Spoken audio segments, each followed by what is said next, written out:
მოგესალმებით, მე გიორგი ვარ, ეს კი კივია.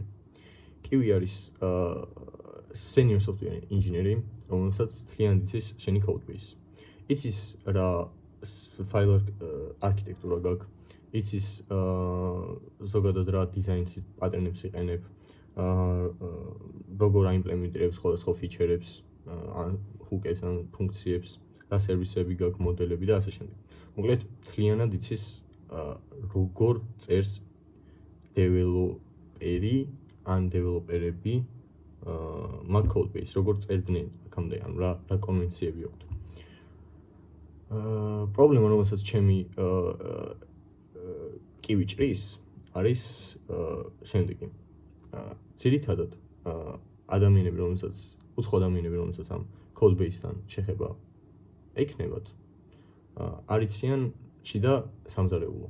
ან ჩვენს გქონია ბევრი ისეთი პროექტი, რომელიც გავუკეთებია და მე მიგვაუწყეს თუ სად რას როგორ და რანაირად ვიყენებდით. იგივეა open source project-ებზეც. ძირითადი დრო მიდის იმაში, რომ გაიგო როგორ არის სისტემა აწყობილი. ზუსტად მაგ პრობლემას ჭრის და მაგ დროს ქათავს კივი. ოღონდ როგორ და იმიდან უკვე GitHub-იდან იმპორტებ კოდს, ingestion-ს აკეთებ. შემდეგ ეს AI იღებს, AI კი არა.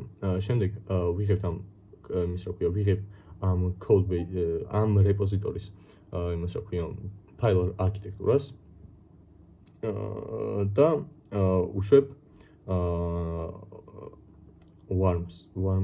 swarms. ხარ რაში მდგომარეობს swarm-ი? იმისათვის რომ გავიგოთ მთლიანი code base-ი, უნდა ვიცოდეთ მთლიანი პატარა ფუნქციებიც კი. სად რა როგორ და რანაირად მიდის. ანუ მთლიანი flow.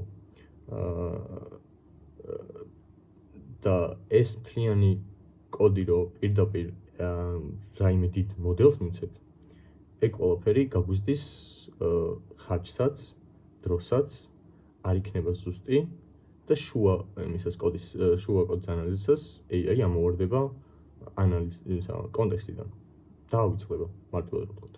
სწორედ ამიტომ მე შევქმნი swarms სისტემა, რომელიც იყენებს შემდეგ ფუნქციას. რეკურსიულად ჩადის ფოლდერებში და თითოეულ ფაილზე, ანუ ეს ხო რაღაც tree იქნება მაგის და თითოეულ leaf-ზე უშვებს ოლამას პატარა მოდელს. პატარა მოდელს იმიტომ რომ არის cost efficient, არ ჭირდება დიდი დრო, ისედაც ფაილის გაანალიზებას არ ჭირდება რაღაცა უძლიერესი რაღაც დიდი მოდელი, როგორც ამბობთ, Gemini 3 ან რაღაც მსგავსი. ამიტომ ვიყენებ პატარა მოდელს. შემდეგ ეს ოლამას დაბრუნებული პასუხი თუ რა როგორ ხდება მაგ ფაილში და მაგ ფაილის კონტენტი ინახება ვექტორიზებულ ბაზაში. ემბედინგებით. ისევე ოლამას ემბედინგებს ვიყენებ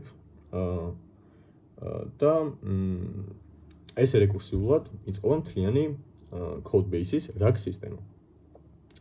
გარდა RAG სისტემისა იწყება ინახება რომელი ბრენჩი იყო, რომელი ბრენჩი არის უბრალოდ რომელი commit-ია და overall ის რა ქვია, ანუ big picture რაც არის code base-ისთვის რა, ანუ რას აკეთებს, რა რაღაცებს იყენებს, როგორ აკეთებს სხვადასხვა რაღაცას. და ეგ რაღაცა დგება, რა როგორ ხდება, დგება ცალკე JSON ფაილში. ხო. ეხლა უშუალოდ UI-ში რა ხდება? ეს ძალიან მარტივად, ძალიან overall თქვი, ის რა ქვია, თვითონ კოდი როგორ მუშაობს, ის warm-ები და რაღაც ეგეთები. warm-ები swarms. ხო. ეხლა მას რა ქვია, UI-ში რა ხდება? User-ი ან developer-ი ნებისმიერი შედის თვითონ ამ კოდის რეპოზიტორიის. ჩვენი ეს სისტემა აანალიზებს და ადგენს გარკვეულ maps რა. რა text stack-ი არის გამოყენებული, როგორ არის სხვადასხვა ფუნქცია და იმპლემენტირებული და ის რა ქვია, ადგენს რა ქვია, ear diagram-ს ადგენს მთლიანად სად რა როგორ მიდის. გარდა მაგისა, მაქვს ჩაშენებული ჩატის ფუნქცია, რომ უშუალო დეველოპერმა დაუსვას კითხვა ჩვენს მოდელს codebase-თან დაკავშირებით, ან რაღაც ფუნქცია სად არის, როგორ არის დაიმპლემენტირებული, ან რაღაცის ჩაშენება რომ უნდა, როგორ შეუძლია რომ სწორად ჩააშენოს, რომ ისე რომ არქიტექტურა არ აურიოს. და ჩვენი მოდელი ამ RAG სისტემის დახმარებით და ინდექსირებული ფაილების დახმარებით და იმ big pictures JSON-ის დახმარებით აძლევს suggestions. და suggestions კი არა, ეუბნება როგორ შეუძლია ეს გააკეთოს, ისე რომ არაფერი არ დააშავოს. დააშავოს, ანუ მასა ქვია, არქიტექტურა არ აურიოს. და აძლევს ტიპებს, როგორ შეუძლია გარკვეული ფუნქცია სწორად ჩააშენოს. ხო, ეხლა უფრო ერთი ისეთი ფიჩერი, რომელიც on the fly მოვიფიქრე რა.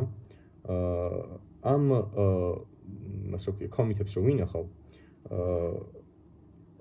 ტიპი ადამიანი, რომელიც დეველოპერი, რომელიც დააკომიტებს რაღაცა იმას რა ქვია, ახალ და დაფუშავს ახალ change-ებს, update-ებს რომ დაფუშავს, ჩვენი AI მასშტაბი რა ქვია, ამას არევიუებს და ეუბნება რამდენად ზის იმაში რა ქვია, არსებულ მიდგომაში.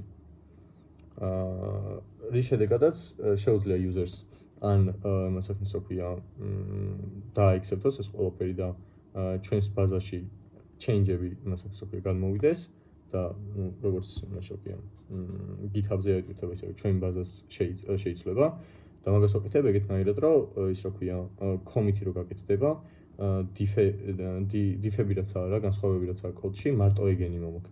და არა დაკომიტებული ახალი ბაზა და მაგის შედარებას არ უწევ. მანდაც ის არის რა ქვია, რაღაცა cost effective თუ რაცა. ხო, ანუ efficiency მაგით მაქვს გასდილი. ხო, იდეაში დრო გადამიცდა და ეხლა თუ არ ავტვირთე ეს ვიდეო, ვერ შევძლებ იმას რა ქვია, საერთოდ მონაწილეობის მიღებას. ეხლაც თუ შევძლე, ეგეც კარგია.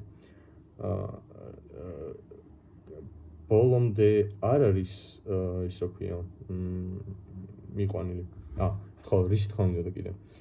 იმისათვის რომ ეს ყველაფერი რაღაცა ეფექტური და რაღაც ყოფილიყო, დავიწყე Kubernetes-ზე, ანუ დასერვისება ამ ყველაფერს და Kubernetes-ზე გაშვება, რომ AI-ის შეიძლებოდა პარალელურად დაპროცესირება ამ ფაილების. რომ დრო დაგვეზოგა კოდის review, codebase-ის და review-ების. მაგრამ ვერ მოვასწარი, ვერ ჩავჭიქი deadline-ში. და იმედია codebase კარგად ნახავთ და მიხვდებით რა მაქვს აწყობილი, რა effort-ი მაქვს ჩადებული. ხო, მოგწევთ. მადლობა დიდი.